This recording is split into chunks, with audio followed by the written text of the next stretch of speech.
Making it last is all I care to do. You loving me, I loving you. Mothers and fathers, husbands and wives, sisters and brothers, friends for life. We won't live in the past. It's time for another conversation. Welcome to Making It Last podcast. It's all about helping us to have better relationships, not just with ourselves, with other people. I'm Marie Dillon. With me this time around is Terry Lynn Sidford. Terry Lynn is a TEDx speaker, author, podcaster, life coach. I hope I got all of the labels right. So Terry is, I believe, what's the title of your book? Truth, Courage, and Love. That's my second book. Yes, that just came out this year. Okay. Because our topic is how to use truth, courage, and love to live your best life. So, are we going to just take it in bits and pieces, Terry? How are we going to do this? Absolutely. Yes. Let's All right. So, we're going to start with truth. Yes. But before we get to that, tell us a little bit about your book. It's a memoir about my life story and the lessons, the invaluable lessons I have learned throughout my life that help me overcome adversity and to live a happy, fulfilling, and successful life under, a lot of difficult circumstances. So I wanted to write the book when I had a big birthday this last year. And I wanted to show everyone that no matter what you've gone through in your life, you really have an opportunity to learn, grow, start over, and create the life that you really want. Okay. Sounds interesting. Sounds like something I'd like to read because I'm a reader. So let's start with truth first. Truth, I think, has many different meanings, but in my life experience and story, it was about facing what was in front of me. And the ability to face what was real and true allowed me to get through it on the other side, to face the fear, face the unknown, and actually be able to act and have a choice in the matter. If you don't face things that are difficult, then that controls you. And if you face it, then you can see it for what it is and be in present time. Even if it's very, very difficult, it allows you to make a choice.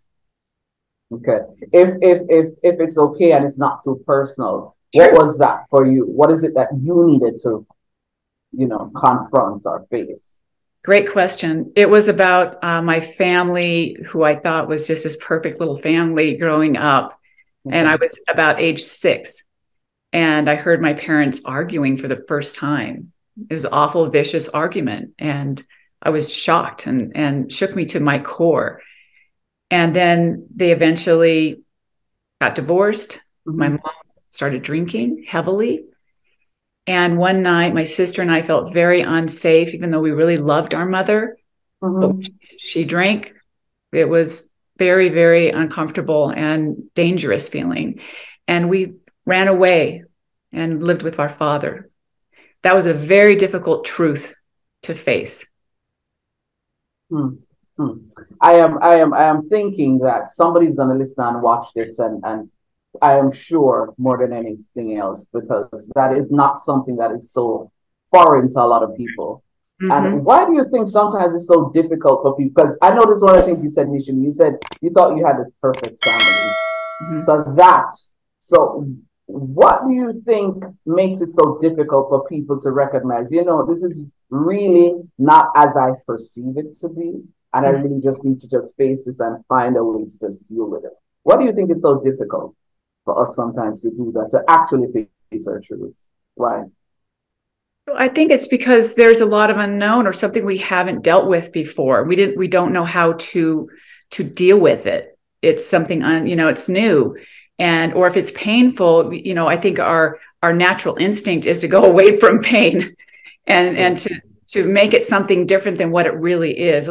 For example, if you're in a bad relationship, how many relationships where there, maybe it's an abusive relationship or just a really unhealthy relationship, and you in your mind kind of downplay it, or you make excuses of why it's okay to stay, or why it's not okay to leave. So those are things that you can't really face what's really happening. And I think the more that we can be truthful in our own lives and own what's happening in front of us, and also own the part of my story was also owning who I am inside. Mm. So there's two different definitions of truth.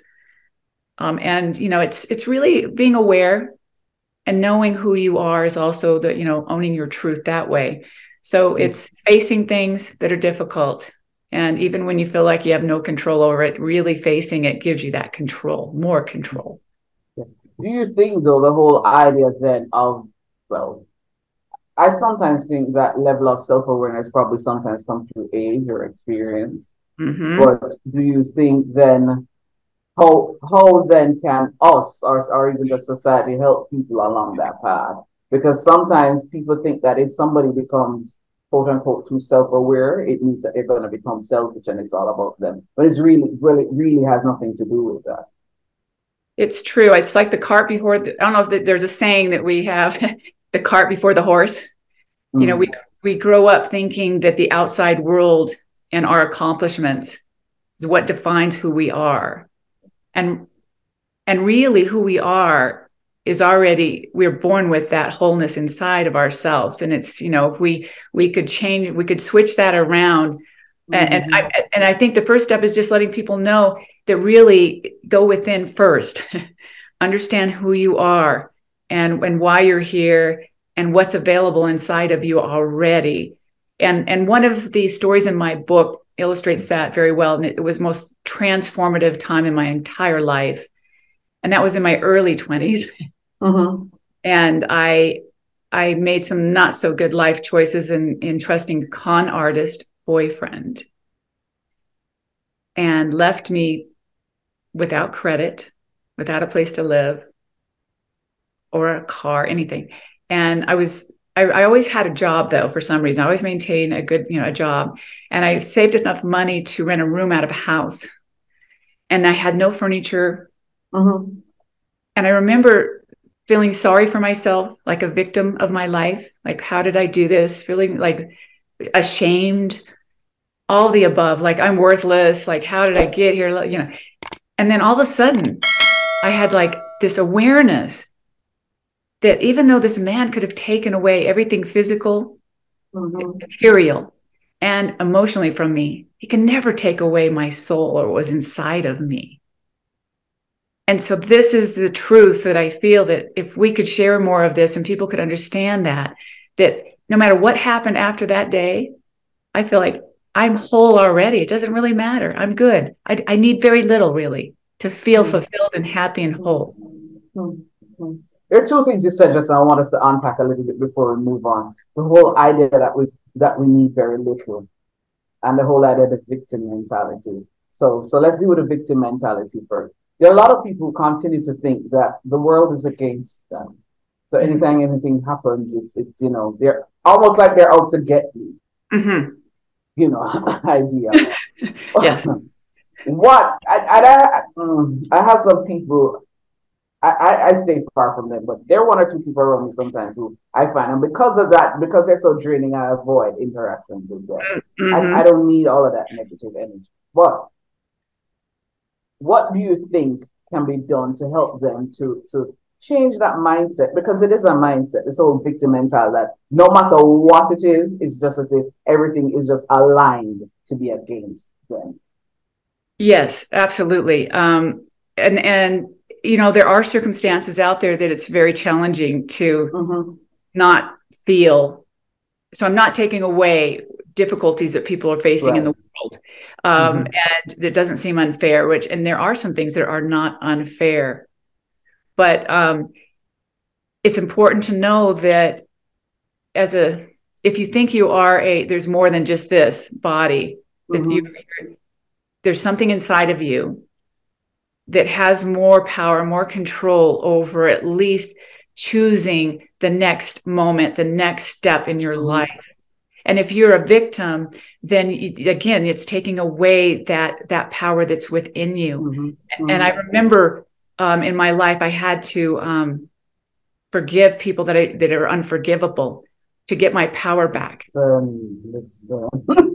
I can relate. Yes. And it's not agreeing with what they Mhm. happen or what's happened to you or anything. Mhm. So maybe that's the first step I would say. And it also returns your heart to love and to forgive yourself and to be able and that connects you to me, who you are. Love does connect you to your highest self, best self that came into this world. That's the best thing, the best way that I can explain it. Okay. Okay. Now, for anybody who has ever moved in their life, they will recognize that when you move or when you have to move, you have to back up. It forces you to decide what is really important and something that maybe it is time to, jump in. So you said, I'm using that as a context to say that sometimes we don't recognize that. Basically, we don't need as much as we think we do. I'll unpack that a little bit, please. Yes, we don't need that much. So, that's the thing, I think you'll always be disappointed if you feel like life is, you are at the effect of life all the time and that you don't have the ability to affect life. And it's a choice that you have to really be aware of. You can always just say, hey, I have no control and I'm just at the effect of what happens where I was born, the family I was born into. And instead of saying, I can have an effect on my destiny wherever I am. And whether that's just going within and finding that happiness within, which is very simple. It's you don't really need much to be happy. You need food, shelter, and love yourself, love others. Very simple, at least in my mind. And I've been to a place in my life where I felt like I had lost all of that. I think you've actually got into another aspect of this conversation, the whole idea of love. Yes. Yeah. So we might as well just unpack that some more, which is how are you using love to just help you to live your best life? Oh. Hi, I'm Terry Sidford, author, podcaster, TEDx speaker. And we're going to continue this conversation that is so amazing right now, right after this break. Making it last is all I care to do. You loving me, I loving you. Langdo Language Institute was created to meet your language and communication needs. All of our packages were created just for you. We are passionate about language and dedicated to your success. We offer the CSEC English program, the Study Buddy program, the Get Ahead with English program, and the Business Communication program. Contact us at 767-285-0938 or email us at landolanguage@gmail.com. Because the real question is, how can we help you?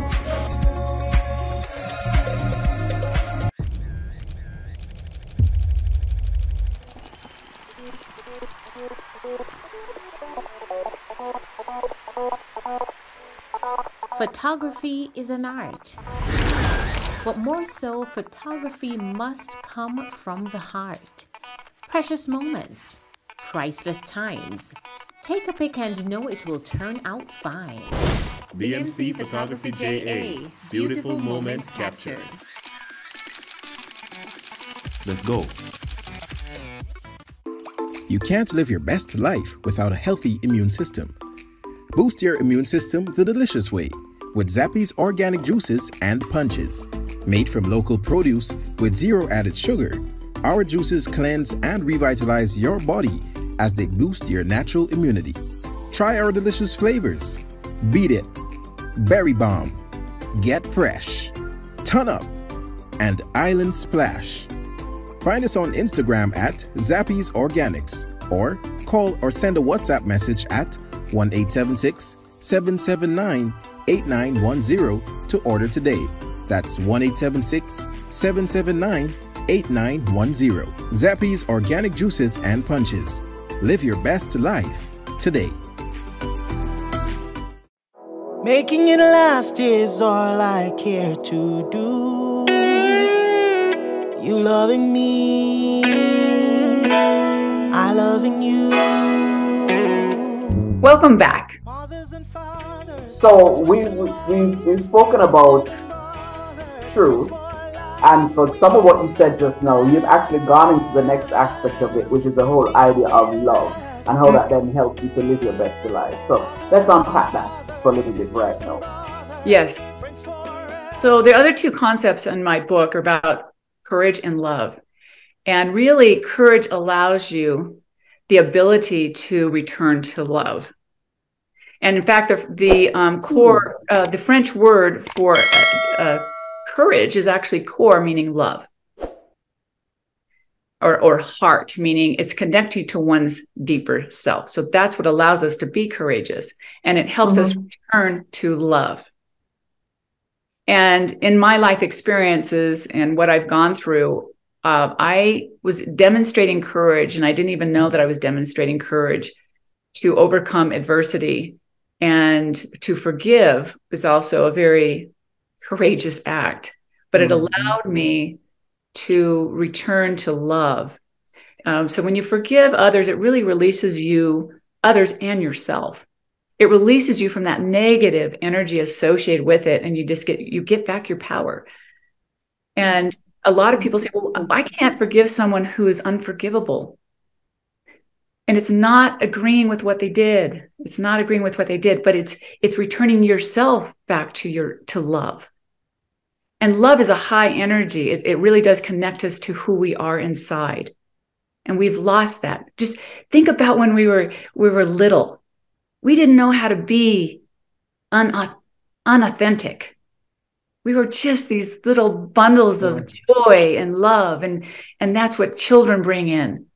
And somewhere along the way, we were taught to not lead with that. And it really does. Love is a universal solvent. Love connects us to each other. Love connects us to the world. And it allows us to forgive, start over, and get our power back. I'm going to have you backtrack for a bit, because you said courage gives you the power to return to love. What do you mean return? That I think that word, yeah. What do you mean by the whole return to love? Sometimes we want to be in a place that is not loving. It's either fearful, regretful, angry.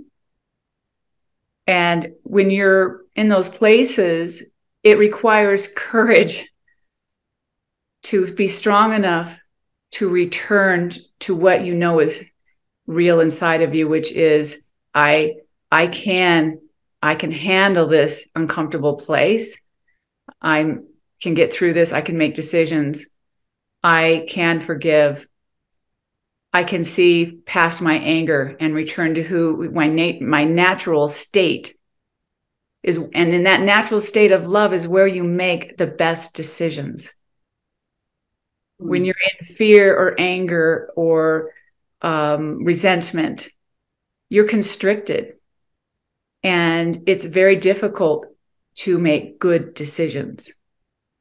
And courage allows us to get past that and return to our strength. I know it's a different concept. It's a different concept, but courage is a very important part of our life. And a lot of people don't think they're courageous. When I wrote my first book, it was about women and courage, because I coached all these women who were courageous and strong, but never saw it in themselves.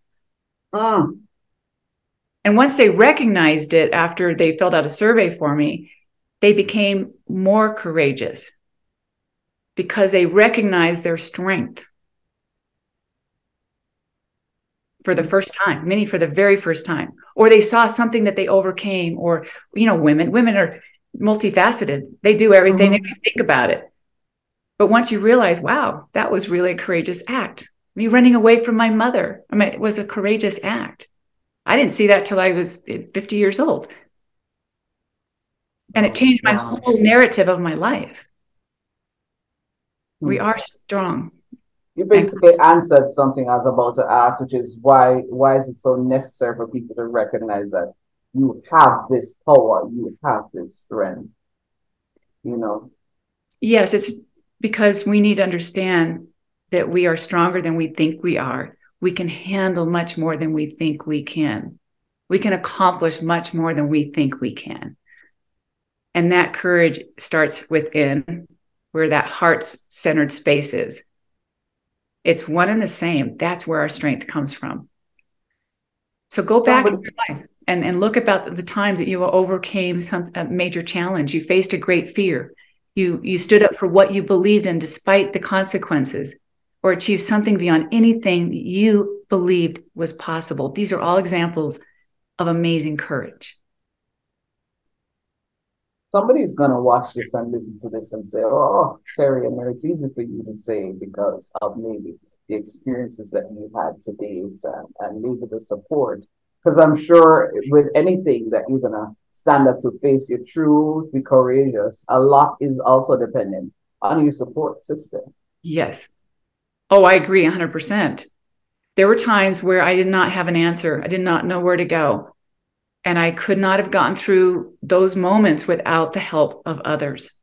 So you also have to have the courage and the strength to ask for help and surround yourself with the people who believe in you. And if you don't feel like that's in your immediate family or your circle, I can guarantee you there's going to be a stranger out there that will believe in you.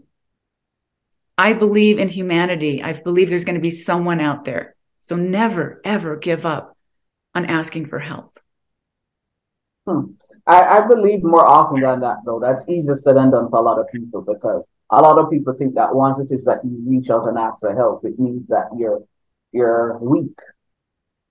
I agree with you. I agree with you 100%. And that's a really big mistake, because asking for help is one of the most courageous acts. That's what I believe. And when you, it's knowing, it's seeing, it's being able to see things for what they are again, right? Yeah.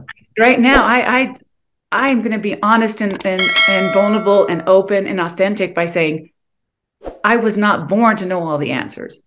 We're here to learn lessons, make mistakes, and we need each other for that. There's other people that have had that mistake. Maybe it's the first time you made that mistake. Yeah. They might give you some help. You're still responsible for the outcome of your journey and how you interpret your story and your life, but people can give you a different perspective and give you suggestions and love and support.